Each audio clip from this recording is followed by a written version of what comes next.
എല്ലാവർക്കും നമസ്കാരം. ഞാൻ ക്ലിനിക്കൽ സൈക്കോളജിസ്റ്റ് ജോയ്സ്. എൻ്റെ അടുത്ത് വരുന്ന പല പേഷ്യൻസിനും ഉള്ള കോമൺ ആയിട്ടുള്ള അല്ലെങ്കിൽ വളരെയധികം അറിയാനായിട്ട് ആഗ്രഹിക്കുന്ന ഒരു കാര്യമാണ്, എന്താണ് നിങ്ങൾക്ക് അനുഭവിക്കുന്ന ബോർഡർ ലൈൻ പേഴ്സണാലിറ്റി ഡിസോർഡർ അഥവാ BPD എന്ന് പറയുന്ന അവസ്ഥയ്ക്കുള്ള കാരണങ്ങളും അതുകൊണ്ടുണ്ടാവുന്ന റിസ്ക് ഫാക്ടേഴ്സ് മുതലായവയൊക്കെ എന്നുള്ളത്.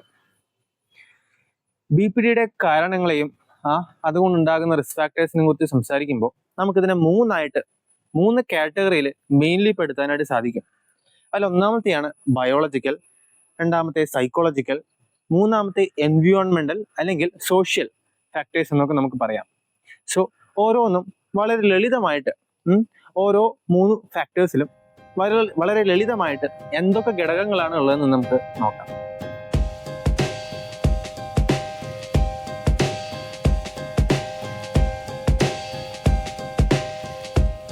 ഒന്നാമത്തെയാണ് ബയോളജിക്കൽ ഫാക്ടേഴ്സ്. ബയോളജിക്കൽ ഫാക്ടേഴ്സിനെ കുറിച്ച് പറയുമ്പോൾ അതിൽ ഒന്നാമത്തെ പ്രധാന ഘടകമാണ് നമ്മളുടെ ജീൻസ് അല്ലെങ്കിൽ നമ്മളുടെ ഫാമിലിയൽ ഹെറിഡിറ്റബിലിറ്റി എന്നൊക്കെ പറയുന്നത്. നമ്മളുടെ കുടുംബത്തിൽ ബോർഡർ ലൈൻ പേഴ്സണാലിറ്റി ഡിസോർഡർ അല്ലെങ്കിൽ അതിന് തത്തുല്യമായിട്ടുള്ള സിംറ്റംസ് ഉള്ള ഒരു ഫാമിലിയിലാണ് നമ്മൾ വളരുന്നതെങ്കിൽ, അങ്ങനെ അത്തരത്തിലുള്ള ഫസ്റ്റ് കസിൻസോ അച്ഛനമ്മമാരോ ഒക്കെ നമുക്ക് ഉണ്ടെന്ന് വെച്ച് കഴിഞ്ഞാൽ ബോർഡർ ലൈൻ പേഴ്സണാലിറ്റി ഡിസോർഡർ നമുക്ക് ഉണ്ടാവാനായിട്ടുള്ള സാധ്യത നോർമലായിട്ടുള്ള ആൾക്കാരെക്കാളും നോർമൽ പോപ്പുലേഷനേക്കാളും കൂടുതലാണ്. രണ്ടാമത്തെ പ്രധാനപ്പെട്ട ഘടകം എന്ന് പറയുന്നത് നമ്മളുടെ ബ്രെയിനിലെ കെമിക്കൽസിന്റെ ഒരു ഇംബാലൻസ് ആണ്. ഇതിൽ പ്രധാന ഘടകങ്ങളായിട്ട് വരുന്ന ചില ന്യൂറോ ട്രാൻസ്മിറ്ററുകളാണ് സെറോട്ടോണിൻ, നോറെപ്പിനെഫ്രൈൻ മുതലായവയൊക്കെ. ഇത്തരത്തിലുള്ള ന്യൂറോ ട്രാൻസ്മിറ്ററുകളുടെ ലഭ്യത കുറവും അല്ലെങ്കിൽ ഒരു പരിധിയിൽ കൂടുതൽ ധാരാളമായിട്ടുള്ള ഒരു അവസ്ഥയും, അതായത് സിമ്പിളായിട്ട് പറയുകയാണെങ്കിൽ ഇതിനൊരു ഇംബാലൻസ് സിറ്റുവേഷൻ എന്ന് പറയുന്നത് ബോർഡർ ലൈൻ പേഴ്സണാലിറ്റി ഡിസോർഡറിന് കാരണമായിട്ട് മാറാറുണ്ട്. ഇനി മറ്റൊരു രീതിയിൽ ജനറ്റിക്സ് ഇതായിട്ട് ബന്ധപ്പെട്ട് കിടക്കുന്നത് എങ്ങനെയാണെന്ന് വെച്ച് കഴിഞ്ഞാൽ നമ്മളുടെ ബ്രെയിനിൽ ഉണ്ടാകുന്ന ഒരു ഫോൾട്ടി വയറിംഗ് സിസ്റ്റം എന്ന് വേണമെങ്കിൽ നമുക്കിതിനെ പറയാം. നമ്മളുടെ ബ്രെയിനിനെ വ്യത്യസ്തങ്ങളായിട്ടുള്ള ലോബായിട്ട് തരംതിരിച്ചിട്ടുണ്ട്. അതിൽ 4 ലോബുകളാണുള്ളത്. ഈ 4 ലോബുകളിൽ ഇവിടെയായിട്ട് കാണുന്നതാണ് നമ്മളുടെ ഫ്രണ്ടൽ ലോബ് എന്ന് പറയുന്നത്. അതിനുശേഷമുള്ളതാണ് പരിയേറ്റൽ ലോബ്, അതിനുശേഷം ഒസിപ്പിറ്റൽ ലോബ്, പിന്നെ ടെമ്പറൽ ലോബ് എന്ന് പറയുന്ന അവസ്ഥയാനായിട്ടുള്ളത്. അങ്ങനെ ഈ 4 ലോബുകൾക്കും വ്യത്യസ്തങ്ങളായിട്ടുള്ള ഫങ്ഷൻസ് നിർവഹിക്കാനായിട്ടുണ്ട്. ഇതിലെ ഫ്രണ്ടൽ ലോബ് എന്ന് പറയുന്ന ഭാഗത്തിൽ പ്രിഫ്രണ്ടൽ കോർട്ടെക്സ് എന്ന് പറയുന്ന ഒരു ഭാഗമുണ്ട്. അതായത് ഫ്രണ്ടൽ ലോബ് എന്ന് പറയുന്ന ഭാഗത്തിന്റെ ഇവിടെയായിട്ടുള്ള ഒരു പ്രിഫ്രണ്ടൽ കോർട്ടെക്സ് ഉണ്ട്. ഈ പ്രിഫ്രണ്ടൽ കോർട്ടെക്സ് എന്ന് പറയുന്ന ഭാഗമാണ് നമ്മുടെ സെൽഫ് കൺട്രോളും അതുപോലെ തന്നെ ഡിസിഷൻ മേക്കിങ്ങിനെയൊക്കെ കൺട്രോൾ ചെയ്യുന്ന ഭാഗം എന്ന് പറയുന്നത്. നമ്മളുടെ സ്വയം തന്നെ നമ്മളെ കൺട്രോൾ ചെയ്യാനായിട്ടുള്ള കഴിവിനെയും അതുപോലെ തന്നെ ഡിസിഷൻ മേക്കിംഗ്, എന്തെങ്കിലും ഒരു സിറ്റുവേഷനിൽ ഒരു തീരുമാനം എടുക്കാനായിട്ടും നമ്മളെ സഹായിക്കുന്ന അല്ലെങ്കിൽ അതിനുവേണ്ടി ഉപയോഗിക്കുന്ന ഭാഗം എന്ന് പറയുന്നത്. ഈ ഭാഗം ബ്രെയിനിന്റെ കുറച്ചും കൂടി മുകളിലോട്ട് പോയിട്ടുള്ള ലിംബിക് സിസ്റ്റം എന്ന് പറയുന്ന ഭാഗത്തിനെയും കൺട്രോൾ ചെയ്യുന്നുണ്ട്. ഈ ലിംബിക് സിസ്റ്റം എന്ന് പറയുന്നത് ബ്രെയിനിന്റെ ഒരു ഏൻഷ്യന്റ് ആയിട്ടുള്ള ഭാഗമാണെന്ന് നമുക്ക് പറയാം. അതായത് വളരെ ആദ്യം രൂപപ്പെട്ടിട്ടുള്ള ഭാഗമാണ്. അതുകൊണ്ട് തന്നെ ഈ ഭാഗം നമ്മളുടെ പ്രൈമൽ ആയിട്ടുള്ള വളരെ ഇമ്പോർട്ടൻ്റ് ആയിട്ടുള്ള ഇമോഷൻസിനെയാണ് മാനേജ് ചെയ്യുന്നത്. നമ്മുടെ ലിംബിക് സിസ്റ്റം എന്ന് പറയുന്നത് വളരെ ഇമ്പോർട്ടൻ്റ് ആയിട്ടുള്ള ഇമോഷൻസിനെ മാനേജ് ചെയ്യുന്ന ഒരു ഭാഗമാണെന്ന് മനസ്സിലാക്കുക. ഈ വളരെ ഇമ്പോർട്ടൻ്റ് ആയിട്ടുള്ള നമ്മളുടെ സർവൈവലിന് ആവശ്യമായിട്ടുള്ള ഒരു ഇമോഷനാണ് ഫിയർ എന്ന് പറയുന്നത്. നമ്മൾക്ക് അപകടകാരികളായിട്ടുള്ള ജന്തുക്കളെയോ മനുഷ്യരെയോ അല്ലെങ്കിൽ എന്തെങ്കിലെയും കണ്ട് അതിൽ നിന്നും ഒഴിഞ്ഞു മാറി പോയാലാണ് നമുക്ക് അതിജീവിക്കാനായിട്ട് സാധിക്കാം. അതുകൊണ്ട് തന്നെ നമ്മളുടെ എവല്യൂഷനിൽ ആദ്യം രൂപപ്പെട്ടിട്ടുള്ള ഒരു ഭാഗമാണ് ഈ ലിംബിക് സിസ്റ്റം എന്ന് പറയുന്നത് ഭാഗം എന്ന് പറയുന്നത്. അവിടെയാണ് അമിഗ്ഡാല നമ്മളുടെ ഇമോഷനുകളെ, നമ്മളുടെ ഫിയർ, ആങ്കർ മുതലായവയൊക്കെ കൺട്രോൾ ചെയ്യുന്ന അമിഗ്ഡാല എന്ന് പറയുന്ന ഭാഗം ഇരിക്കുന്നത്. അപ്പോൾ ഈ ഫ്രണ്ടൽ ലോബിൽ നിന്നും ഈ അമിഗ്ഡാല ഈ ലിംബിക് സിസ്റ്റത്തിലൂടെ ഒരു കണക്ഷൻ ഉണ്ട്. അത് പ്രോപ്പർ ആയിട്ടുള്ള രീതിയിൽ ഫങ്ഷൻ ചെയ്യുന്നില്ല എന്നാണ് നമ്മൾ ഈ ബോർഡർ ലൈൻ പേഴ്സണാലിറ്റി ഡിസോർഡർ അനുഭവിക്കുന്ന ആൾക്കാരിൽ മനസ്സിലാക്കുന്നത്.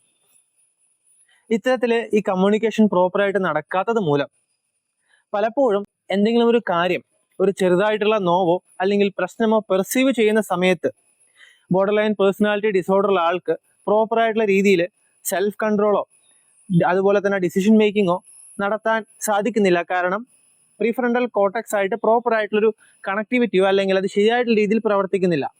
അപ്പോൾ നമ്മളുടെ ഫിയർ സെന്റർ ആയിട്ടുള്ള അമിഗ്ഡാലയും ലിംബിക് സിസ്റ്റത്തിൽ പെടുന്ന അമിഗ്ഡാല അതിനെ വളരെ അപകടമായിട്ട് കണ്ട് എളുപ്പത്തിൽ ഇമ്പൾസീവ് ആയിട്ടുള്ള റിയാക്ഷനിലോട്ട് പോവുകയാണ് ചെയ്യുന്നത്. സോ നിങ്ങൾക്ക് മനസ്സിലായെന്ന് ഞാൻ പ്രതീക്ഷിക്കുന്നു. നമ്മളുടെ ഫ്രണ്ടൽ ലോബും ഉണ്ട്, അതുപോലെ തന്നെ കുറച്ചും കൂടി അതിൻ്റെ ഉള്ളിലോട്ട് വന്നിട്ടുള്ള ഒരു ലിംബിക് സിസ്റ്റം ഉണ്ട്. ഇത് രണ്ടും പ്രോപ്പർ ആയിട്ടുള്ള കണക്ടിവിറ്റി അല്ലെങ്കിൽ പ്രോപ്പർ ആയിട്ട് ഫംഗ്ഷൻ ചെയ്യാത്തത് മൂലം ഈ അമിഗ്ഡാല, ലിംബിക് സിസ്റ്റം എന്ന് പറയുന്ന സിസ്റ്റത്തിലുള്ള അമിഗ്ഡാല എന്ന് പറയുന്നത് എന്തെങ്കിലും ഒരു ചെറിയ കാര്യത്തിനെ കാണുമ്പോൾ ഭയങ്കരമായ രീതിയിൽ ആക്ടിവേറ്റ് ആകുന്നു. അങ്ങനെ ആക്ടിവേറ്റ് ആകുന്നത് നമ്മുടെ ഉള്ളിലുള്ള ഫിയർ റെസ്പോൺസ് വളരെയധികം കൂട്ടിക്കാണിക്കുന്നു. കാരണം വലിയ അപകടമുണ്ട് എന്നുള്ള രീതിയിലാണ് നമ്മുടെ അമിഗ്ഡാല അവിടെ അതിനെ നോക്കിക്കാണുന്നത്.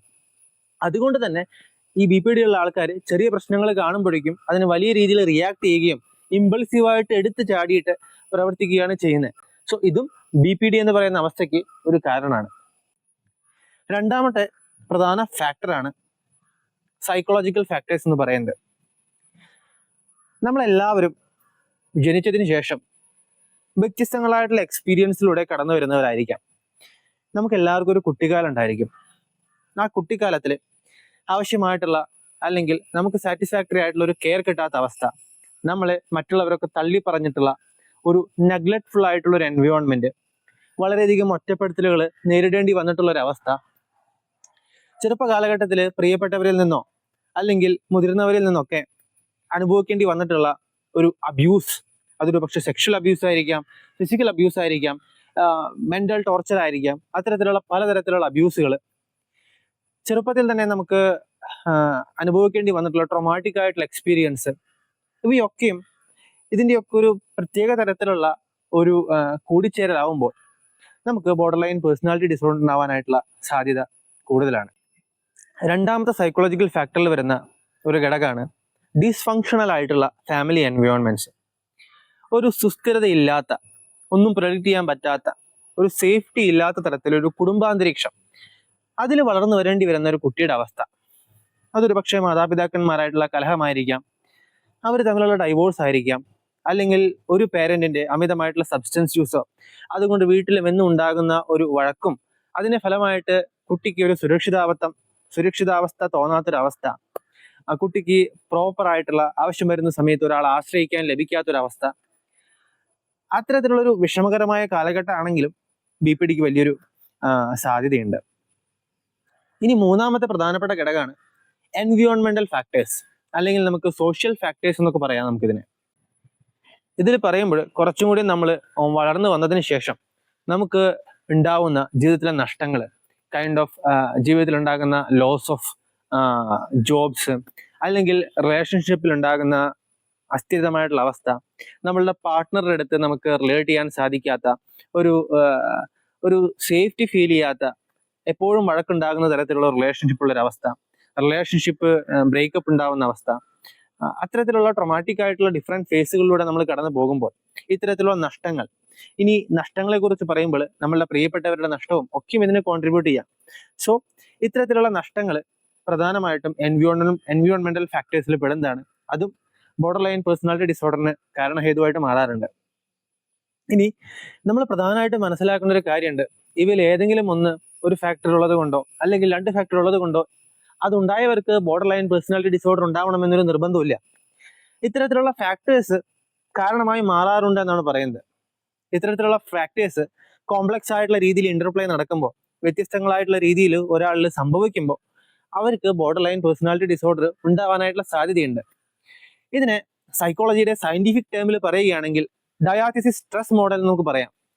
അതായത് ഒരാൾക്ക് ജനറ്റിക്കലി അവന്റെ കുടുംബ പാരമ്പര്യം, കുടുംബ ഹിസ്റ്ററി എടുത്ത് നോക്കിക്കഴിഞ്ഞു കഴിഞ്ഞാൽ അവിടെ നമുക്ക് കുറച്ച് ബോർഡർ ലൈൻ പേഴ്സണാലിറ്റി ഡിസോർഡറോ അതിനോട് താരതമ്യം പെടുത്താവുന്ന തരത്തിലുള്ള സിംറ്റംസ് ഉള്ള മെമ്പേഴ്സ് ഉണ്ടായിക്കൊള്ളുന്നിരിക്കട്ടെ.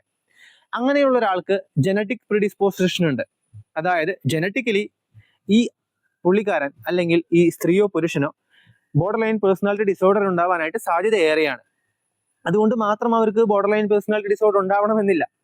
ഇത്തരത്തിലുള്ള ഒരു സാധ്യത ഏറെയുള്ള ആൾക്ക് ഞാൻ പറഞ്ഞ തരത്തിലുള്ള വ്യത്യസ്തങ്ങളായിട്ടുള്ള സ്ട്രെസ്ഫുൾ എൻവയോൺമെന്റ്സ് കടന്നു പോകേണ്ടി വരുമ്പോൾ അവ രണ്ടും കോംപ്ലക്സ് ആയിട്ട് ഇന്റർപ്ലേ സംഭവിക്കുമ്പോൾ അതിലൂടെയാണ് പലപ്പോഴും ബോർഡർ ലൈൻ പേഴ്സണാലിറ്റി ഡിസോർഡർ എന്ന് പറയുന്ന അവസ്ഥയായിട്ട് അത് മാറാറുള്ളത്.